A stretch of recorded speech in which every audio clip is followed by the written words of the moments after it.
전국철도노동조합이 오늘 오전 9시부터 72시간 사흘 동안의 경고 파업에 들어갔습니다. 일반 열차와 KTX 운행률이 80%에 그칠 것으로 보입니다. 광역전철도 운행률이 줄어서 퇴근길 혼잡도 예상되고 있습니다. 서울역에 나가 있는 취재기자 연결하죠. 백종규 기자. 네, 서울역에 나와 있습니다. 네, 철도 노조 파업이 시작됐습니다. 서울역 현장 분위기는 평소와 많이 다릅니까?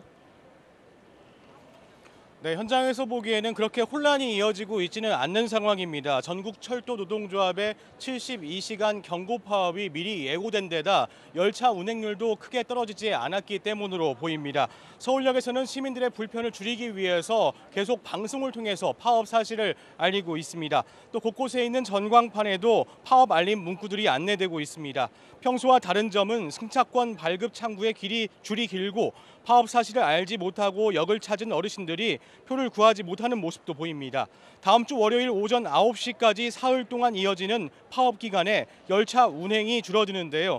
광역전철은 88% 수준으로 유지됐다가 파업 마지막 날에는 정상 운행됩니다.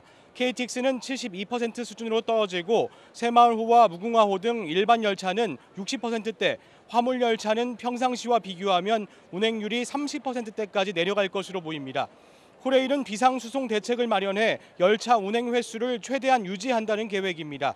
또 파업 기간 필수 근무 인력과 지원 인력 14,000여 명을 현장에 투입할 예정인데 평소에 일하는 인력에 비하면 62% 수준입니다. 따라서 오늘 퇴근 시각 무렵부터 본격적으로 혼잡을 겪을 것으로 보입니다. 특히 국토교통부는 파업 기간 예매 승차권 15,000여 석이 예약 취소가 이뤄지지 않았다고 밝혔습니다. 이용객들은 열차 운행이 취소됐는지 확인하고 철도공사 홈페이지와 모바일 앱 등을 통해서 예약을 취소할 수 있습니다.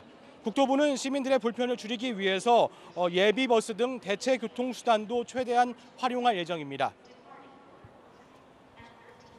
네, 철도노조 파업 이유도 좀 알아보죠. 어떤 요구들을 하고 있습니까? 네, 철도노조는 코레일이 지난해 총 인건비와 관련한 합의를 했는데 이를 지키지 않았다면서 파업에 돌입했습니다. 노조는 모두 4가지 요구 조건을 내걸었는데요. 먼저 수당을 정상화하고 임금도 4% 올려달라는 게 핵심입니다. 또 지금 3조 2교대인 인력 운영을 4조 2교대로 전환해달라고 요구안을 제시했습니다. 생명안전 업무 정규직화, 자회사 처우 개선과 KTX와 SRT 통합 등도 요구하고 있습니다. 하지만 코레일 측은 기획재정부와 국토교통부 등 정부 차원에서 논의가 필요한 사안이라며 맞서고 있습니다. 철도노조는 요구안이 받아들여지지 않으면 다음 달 본 파업을 벌이겠다고 예고한 가운데 오늘 오전 10시에 손병석 코레일 사장이 대국민 사과문을 발표했습니다. 코레일은 국방부 대체 인력을 투입하는 등 종합 비상수송 대책을 세웠지만 열차 운행이 줄었다며 시민들의 불편이 이어진 것에 대해 사과하고 앞으로 노조와 대화를 해나가겠다고 밝혔습니다. 지금까지 서울역에서 YTN 백종규입니다.